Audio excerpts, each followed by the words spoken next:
Terry Kettering writes, "There's an elephant in the room. It's large and squatting, so it's hard to get around it. Yet we squeeze by with, 'How are you?' and 'I'm fine,' and 1,000 other forms of trivial chatter. We talk about work, we talk about the weather, we talk about everything else except the elephant in the room. There is an elephant in the room. We all know it's there. We're thinking about it as we talk. It's constantly in our minds. You see, it's a very big elephant. Oh, please say her name. Oh, please say Barbara again. Oh, please let's talk about the elephant in the room. For if we talk about her death, perhaps we can talk about her life. Can I say Barbara and have you not look away? For if I cannot, you are leaving me alone in a room with an elephant." It's really important that we show our love and care and concern for others.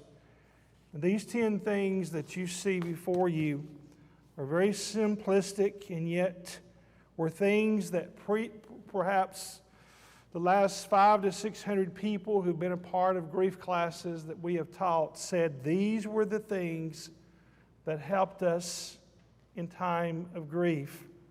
And so number one, as we follow along, nothing is as important as your presence. In times of grief, nothing is as important as your presence. Our good brother read to us from Job chapter 2, and I want to take up with verse 11. Now when Job's 3 friends heard of all this adversity that had come upon him, each one came from his own place: Eliphaz the Temanite, Bildad the Shuhite, and Zophar the Naamathite, for they had made an appointment together to come and mourn with him and to comfort him. And when they raised their eyes from afar and did not recognize him, they lifted their voices and wept. And each one tore his robe and sprinkled dust on his head toward heaven. So they sat down with him on the ground 7 days and 7 nights. And no one spoke a word to him, for they saw that his grief was very great. Here were friends of Job. We read earlier some of the terrible things that happened to him. The loss of all his children, the loss of his commerce, the loss of his health, perhaps even the loss of his wife. She said, "Curse God and die." And then these 3 friends come. Notice that they made an appointment. It was something that they set forth intentionally to do. Yet when they get there, they do not recognize him. Grief changes the way you look, doesn't it? But notice what they did not do. They did not turn around and run. Rather, they became like him. They began to weep as he had been weeping. They tore their garment, which was an outward form of grief that was often manifested. They sprinkled dust on their head, again, an outward form in those days of showing that something terrible had happened. And then notice what they did. Were these men businessmen? Did they have families? We don't know the answer to those questions. But notice that for 1 week, 7 days and 7 nights, they sat down with him in his circle of pain. We might say the problems only began when they opened their mouth. It was just their presence. And in times of loss, if at all possible, the sooner you can get there to be with people, the better off it will be. I love the book Winnie the Pooh. A.A. Milne was the editor of that book. And you may recall the story when Pooh Bear goes to visit Rabbit in his burrow. Remember, he eats too much honey. And as he tries to leave, he gets stuck tight. He cannot move. As the book says, he cannot even sigh. He doesn't call for help, but rather he asks his friends to stay with him, read him a story, and offer words of comfort to a bear wedged in great tightness. Our loved ones cannot take away the loss. Our loved ones can't bring the person back, but they can be there to show their love and their concern in times of loss. In 1967, when Ron and I were 10 years old, on a Wednesday night after church services, late at night, we were in bed asleep. The phone rang, and it was telling us that our grandfather in Columbus, Georgia, had had a massive stroke, and that my mom and us needed to come as soon as possible. I don't know exactly how it happened, but within, it seemed like 10 minutes, the doorbell, late at night, rang. In walked Hoover and Shelby Reese. He was one of the deacons of the church there in Northport. And they began to help us get ready for this trip that we would have to take in the middle of the night. They began to throw clothes into suitcases. They began to wash anything that needed to be washed. I can just remember as a 10-year-old how important it was to my parents and to us that this couple, they have 3 children. I don't know what they did with their children. I guess they just left them there. But they came and were there for us at that critical moment. Fast forward 50 years, or actually about 40 years. Hoover Reese went to bed one night with his wife beside him, and the next morning she woke up, but he did not. He died in his sleep. We got the news. Things were very busy at church. I remember I had a speaking engagement. I remember there were other things I had to do in the middle of the week. And then I thought what that couple had done for us 40 years ago on a Wednesday night. And I determined to drop whatever I was doing and go and be with her. And I told her as I visited with her what she had done for us. And that's one reason why we were there. Nothing takes the place of your presence. Number 2, say little. Say little. We often think words must be spoken because silence is sometimes not golden to us, and we think that we've got to fill in the conversation. We often say things that we don't need to say. Sometimes your presence speaks volumes of words without anything having said. A good elder that I had the privilege of working under tells of his grizzled father, farmer dad, that had died.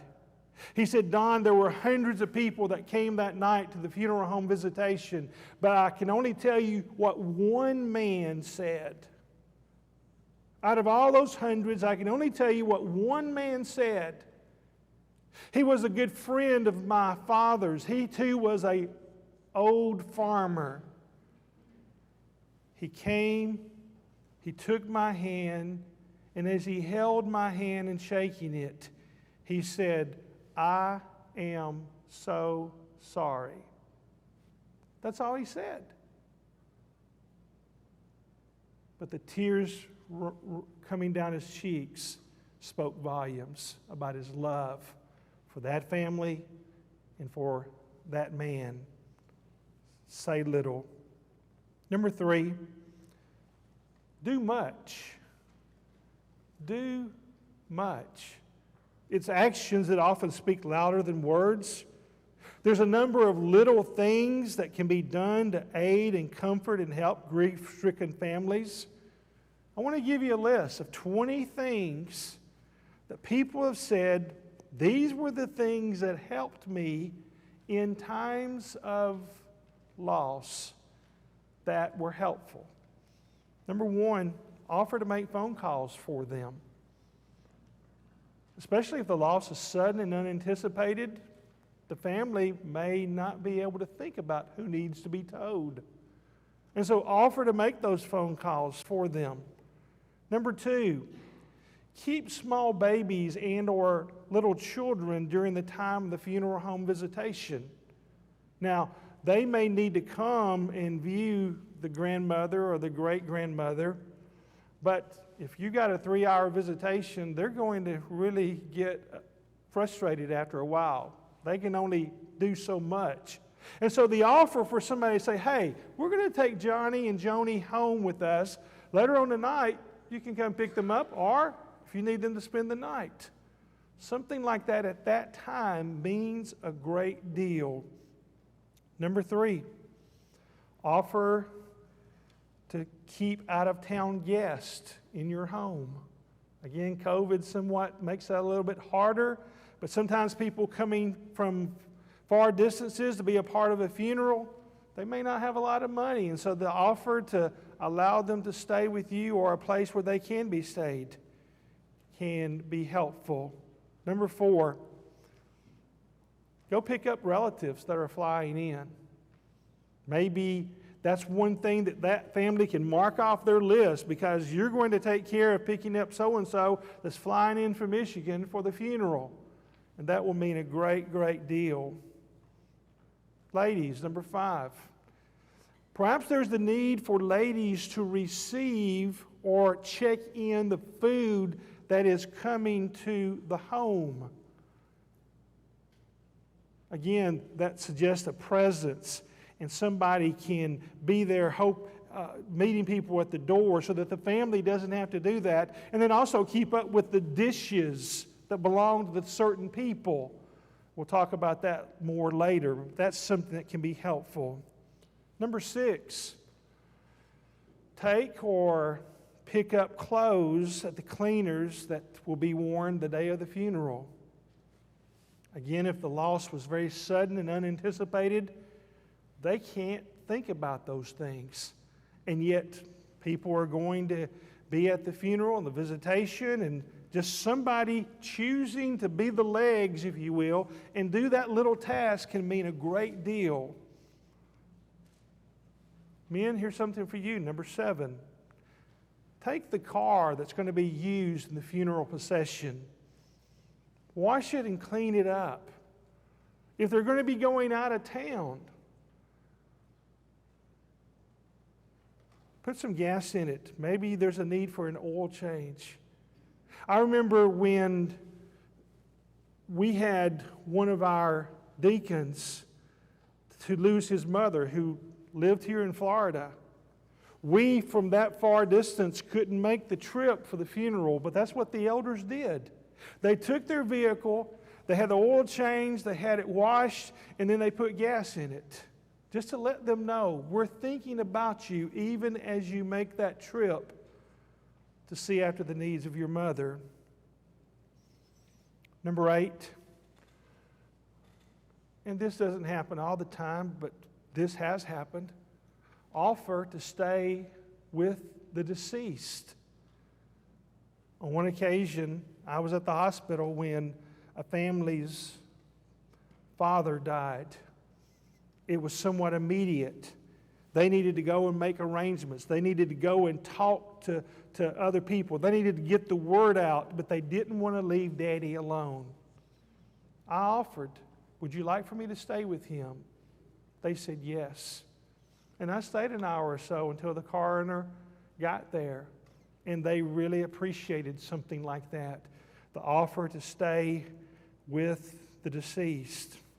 Number 9, this may not happen around here, but back in our area in the country, the offer to stay at the home during the time of the funeral or funeral visitation can be gratefully appreciated.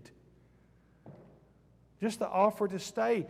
Hey, would you rather me come to the funeral, or would you like for me to stay at the house just to make sure that nobody does anything?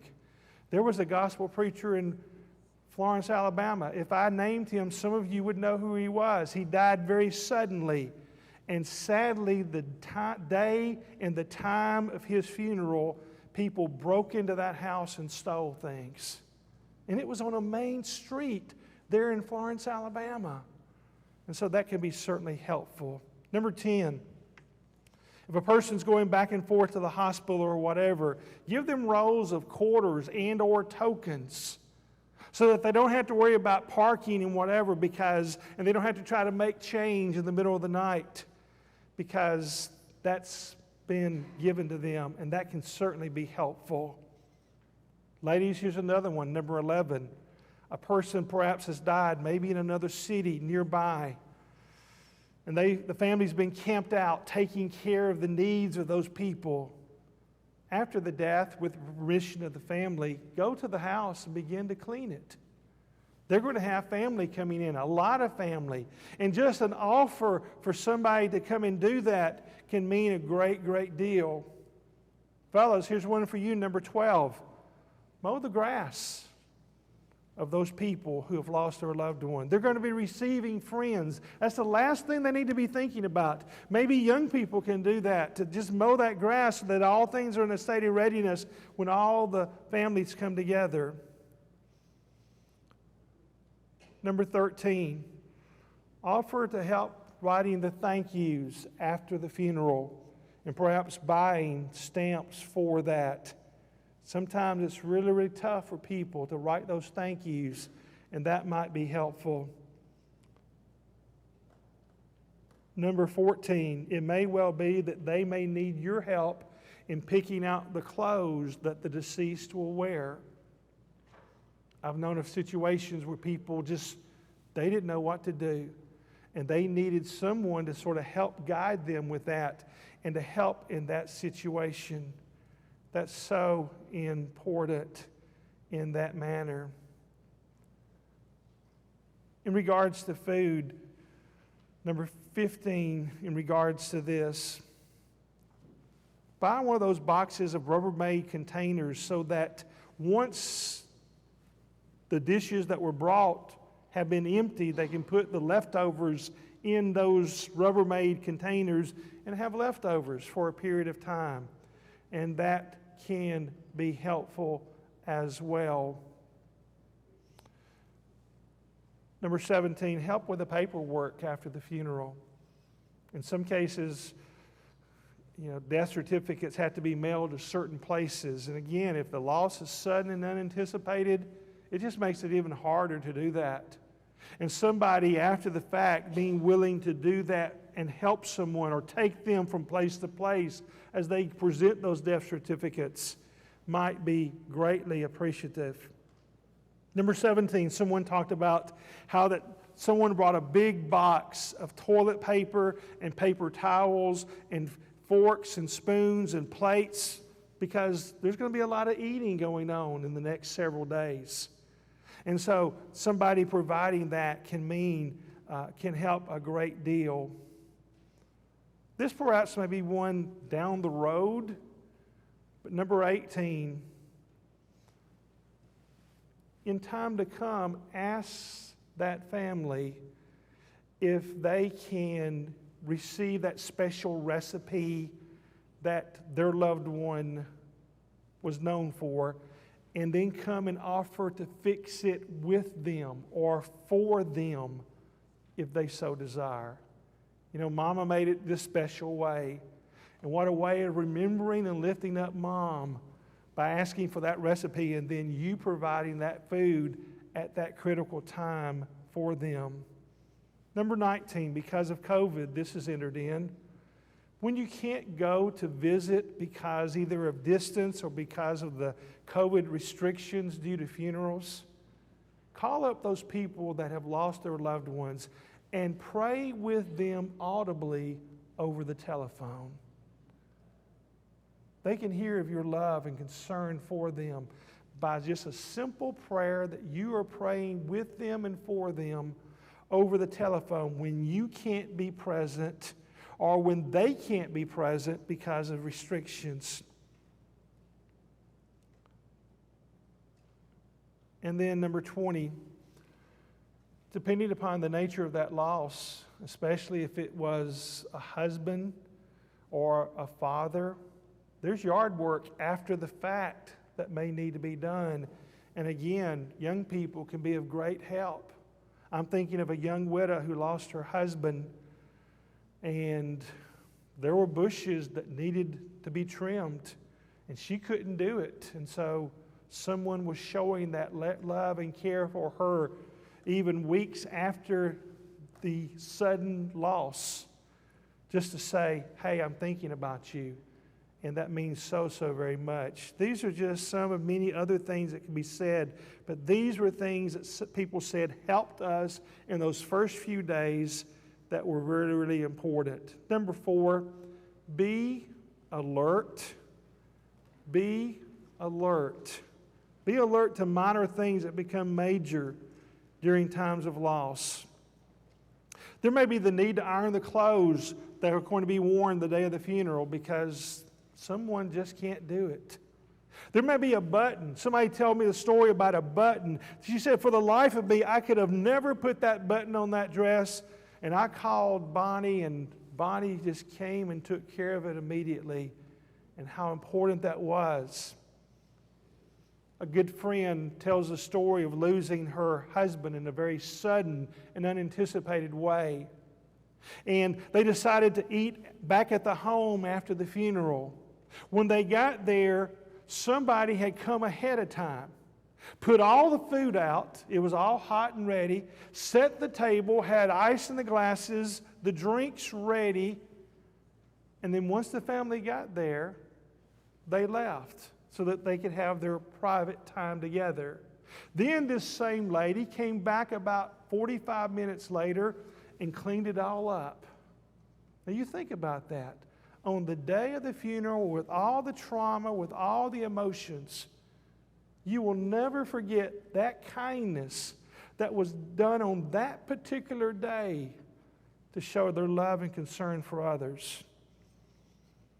The late Brother Brad Brumley, who was with Freed-Hardeman University, tells a story of a family that in one car accident lost the father, the patriarch of the family, his adult son, and a grandson in a car accident. The next day, the neighbor living next to the patriarch went to the family, knocked on the door. The matriarch comes to the door. He expressed his great sympathy for their terrible 3 losses and then said, will you please give me the shoes that will be worn the day of the funeral? I want to polish them. Little thing? Yes. You reckon they ever forgot what that neighbor did at that important time? Maybe the offer to wash clothes can certainly be done as well.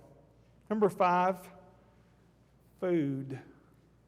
Food. Food is a way of showing care to a family before the funeral, but in some cases, the food may be even more valuable after the funeral. Especially if it was the wife that passed away or the mother. There are children that still need to be fed, or grandchildren, or whatever the case may be. And so churches can work together to set up a time. I know if a congregation would choose for the first several weeks, 2 days in the week, Tuesday night at 5, Thursday night at 5. Somebody from the church was bringing food to that family. That meant several things. First of all, they didn't have to worry about trying to feed people because it was going to be taken care of. Secondly, people were coming in showing their love and concern for them.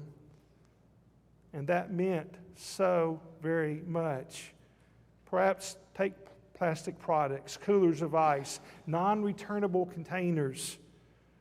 That's so important. Number 6, mark your calendar. Mark your calendar.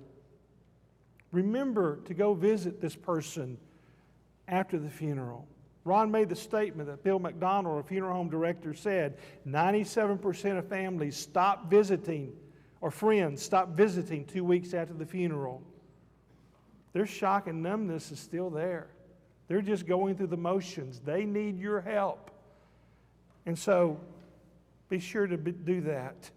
Be sure to mark your calendar and go and visit with them, or maybe text them, or simply pick up the phone and say, I'm still thinking about you, weeks removed.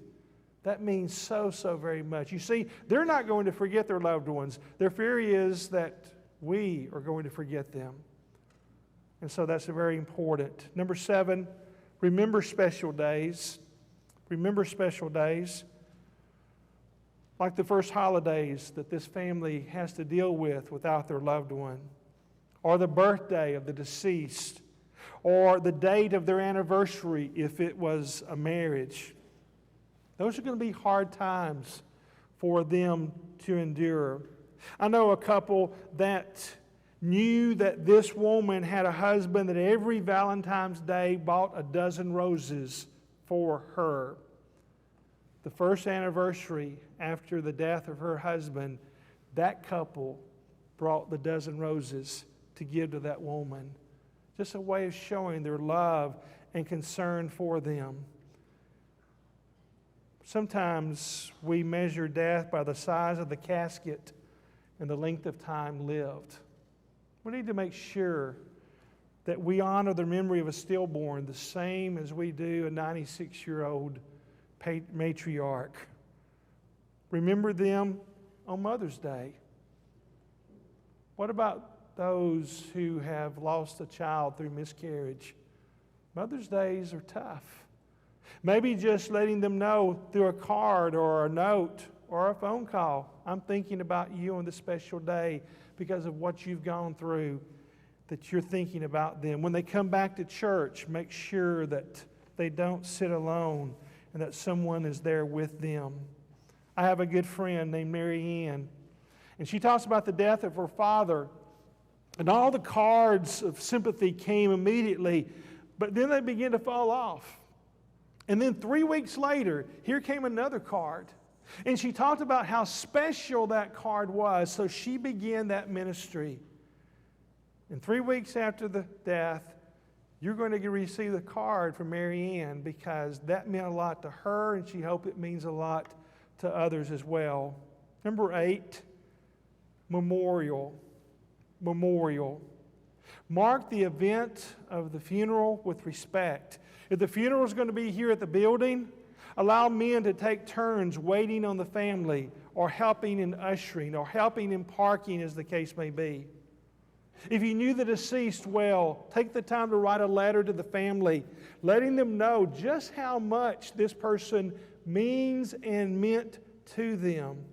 Perhaps a gift given in memory of them can be given either to the church or a tree planted in their honor or something of that nature. We often receive a lot of memorials there at the children's home in memory of loved ones who have died, and we always send letters to them, letting them know that people have lifted up their loved ones by helping our children at that particular way. Memorial.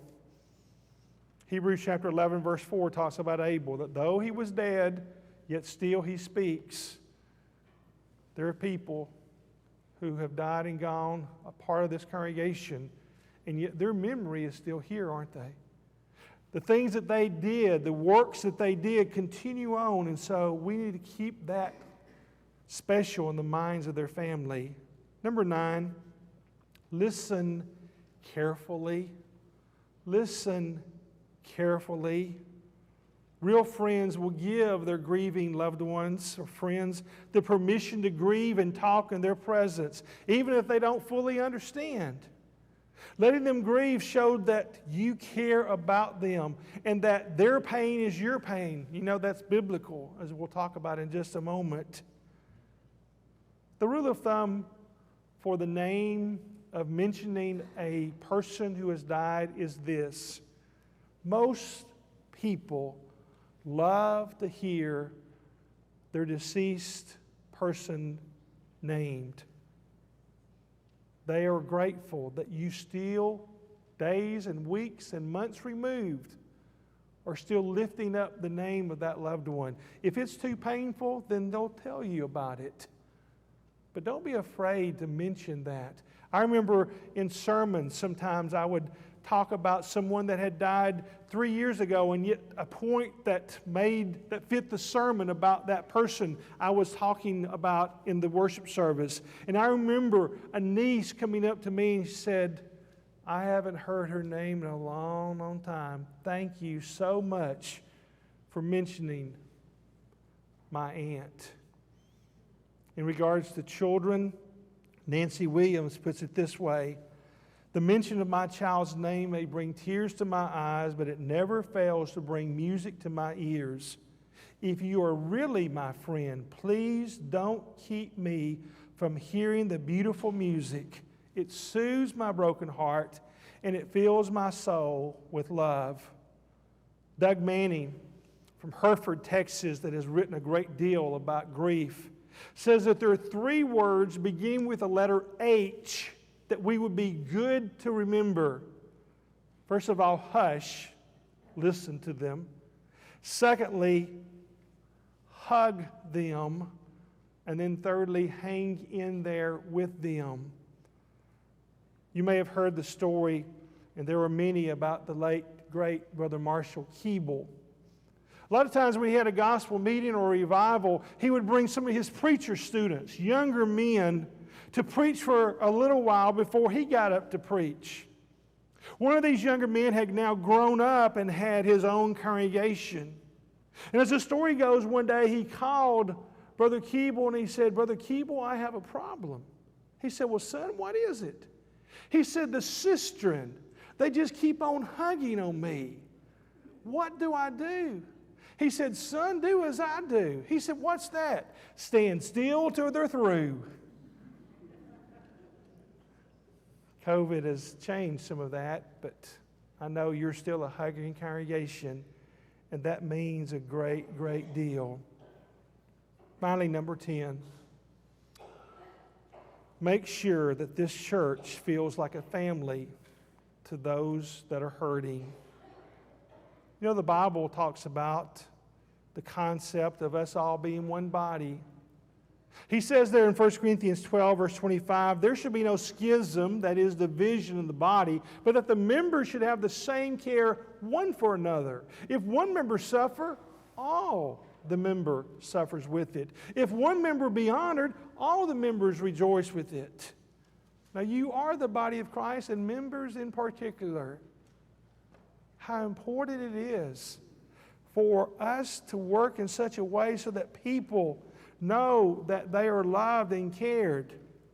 And let's be sure and not forget the children. Remember what we said on Friday night? If you're old enough to love, you're old enough to mourn. Children may not be able to put it in words, but they too grieve. And so let's be sure that we don't forget them.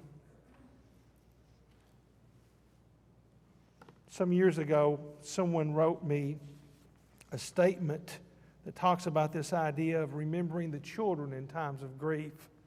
It's entitled, Is Heaven in the Yellow Pages? Mommy went to heaven, but I need her here today. My tummy hurts and I fell down. I need her right away. Operator, can you tell me how to find her in this book? Is heaven in the yellow part? I don't know where to look.